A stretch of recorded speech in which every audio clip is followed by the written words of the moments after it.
December 16, 1944. The forests of the Ardennes in Belgium are cloaked in mist and snow. The morning air is still, too still, as American soldiers huddle in their foxholes, believing the war might be nearing its end. But within hours, the silence shatters. The distant rumble of artillery grows into a thunderous roar. Operation Wacht am Rhein, Hitler's last desperate gamble, has begun.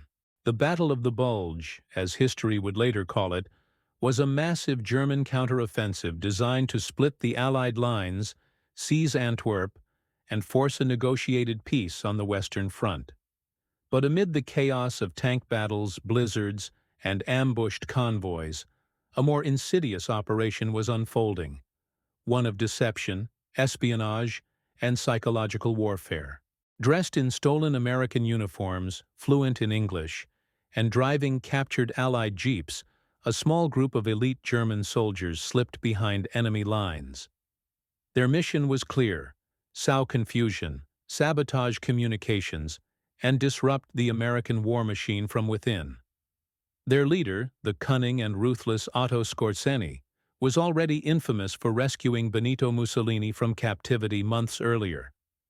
Now, he was orchestrating one of the boldest infiltration operations of the Second World War, Operation Greif. As German infiltrators masqueraded as U.S. military police, they rerouted convoys, switched road signs, and even redirected American units into ambushes. Panic spread across Allied lines.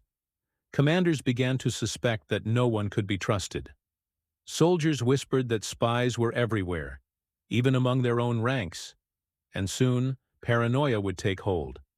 But what happens when the enemy looks just like you? When the line between friend and foe is blurred beyond recognition? In the frozen hell of the Ardennes, U.S. military police began to fight not only the Germans, but also suspicion itself. The front became a maze of checkpoints, interrogations, and nervous standoffs. Yet, as chaos reigned, one group of quick-thinking MPs found a clever, almost absurd way to expose the imposters. Not with guns or passwords, but with a question about baseball. This is the true story of how a handful of German infiltrators nearly threw the U.S. Army into disarray, and how a simple piece of American culture saved lives, restored order, and exposed one of the most daring deception operations of World War II. The winter of 1944 was supposed to mark the twilight of Nazi Germany. After the D-Day landings, Allied forces had pushed deep into France, liberating Paris and forcing the Wehrmacht back toward its own borders. Confidence was high. Many soldiers believed they'd be home by Christmas. But Adolf Hitler had other plans. In a final, audacious move, he ordered an all-out assault through the dense Ardennes forest, the same route Germany had used to crush France in 1940. The operation aimed to catch the Allies off guard, drive a wedge between their armies, and seize control of critical supply lines. Among the forces deployed was a secret unit under SS Commando Otto Skorzeny. His task wasn't to win by sheer force, but by deception. He handpicked English-speaking soldiers, dressed them in U.S. uniforms, and equipped them with captured vehicles. Their orders: infiltrate behind American lines, cause confusion, and sabotage the Allied advance. It was an operation so unconventional that even Hitler himself reportedly smirked at the audacity. But as the Battle of the Bulge unfolded, these imposters would succeed beyond anyone's expectations, at least for a time. Operation Greif began in December 1944 under Otto Skorzeny's command. His unit, the 150th Panzer Brigade, trained to impersonate American soldiers, seize bridges, and disrupt communications.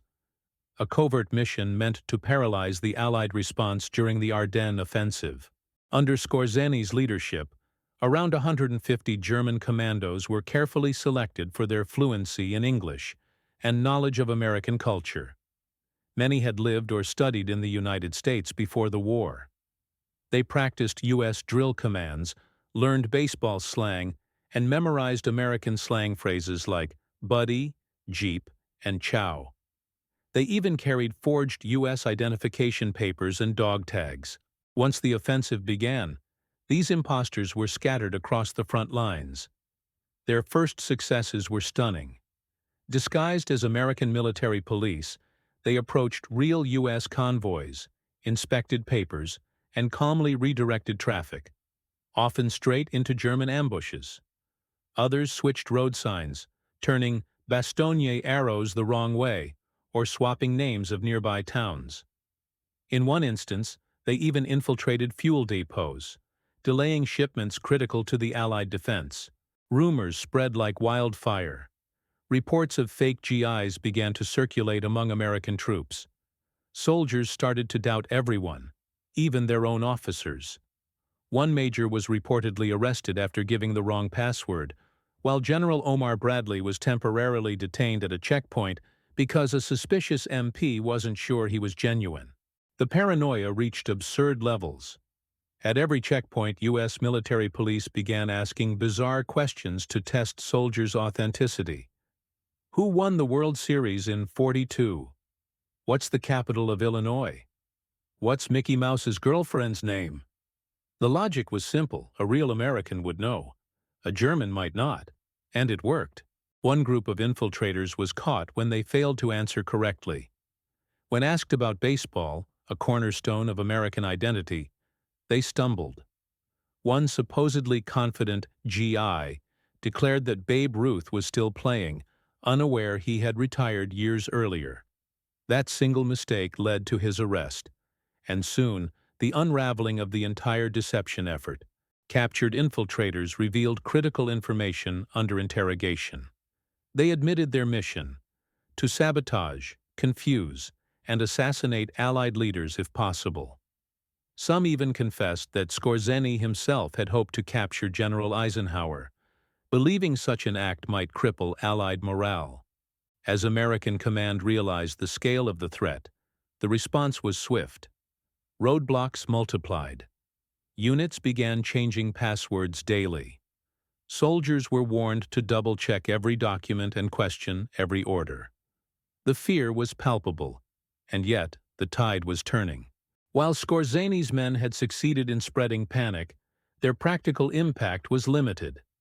Many were captured, and several were executed as spies under the laws of war, since fighting in enemy uniforms was considered a capital offense. The operation, while daring, ultimately failed to change the course of the battle. But its psychological effects were immense. It showed just how fragile trust could be in the chaos of war. The turning point came in late December 1944.